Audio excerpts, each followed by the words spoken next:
Hey everybody, so as I get ready to work on the hexagon cardigan, I bought a whole bunch of yarn that I need to now wind into cakes to use when I start crocheting.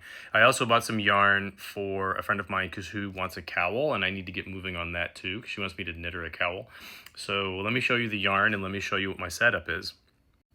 So my friend who wants me to make a cowl really liked this color. This is kind of a raspberry color in this light. It looks a little more pink, but I need to get better lighting downstairs. But this is kind of a raspberry color. And the friend who wants me to make her a hexagon cardi picked a whole bunch of different textures and colors and wanted me to do these kind of randomly, not in any kind of special order, because she wants to have it turn out that way. So when I make yarn cakes, I'm sure many of you have this ball winder or something similar and a Swift like this.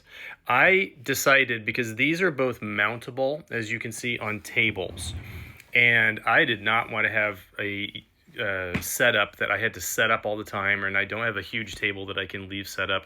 So I bought a shelf.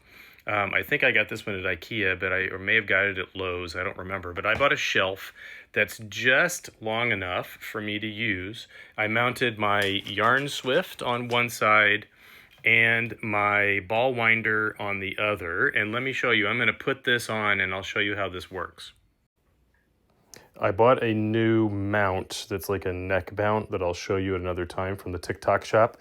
But what you basically do is you take the yarn, and because this is a skein of yarn, you have to take it out like this, and you have to mount it on here, which I will do now.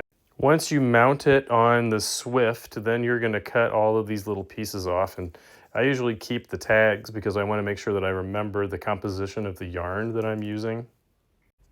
Once you've clipped all this off, then you find the end of the yarn that's going to pull. Now, the tricky part sometimes is that the skeins are wound strange and it'll get locked in sometimes and you got to play with it a little bit, but I think I just did.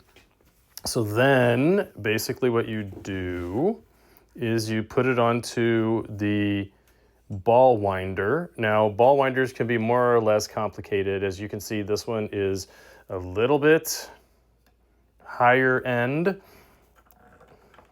and then you just start winding. And my favorite thing when I'm making this is I watch TV and I just sit and I do this, and I kind of watch the yarn as it comes off the Swift and gets made into a cake. I guess one of the things is this is kind of like, I always do this when I buy yarn. I immediately make it into cakes so that I can get it out of the skein, because I feel like if it's on a skein, I never actually get to work on it. So I get the yarn Swift going after I made sure that everything is smooth and that there's no jams or anything like that. I don't usually go super fast. Sometimes I do because I want to get it done, but you just wind the whole thing until you end up with a cake of yarn. I'll show you. So when you're done, you have a yarn cake that looks like this, and you basically just pull it off.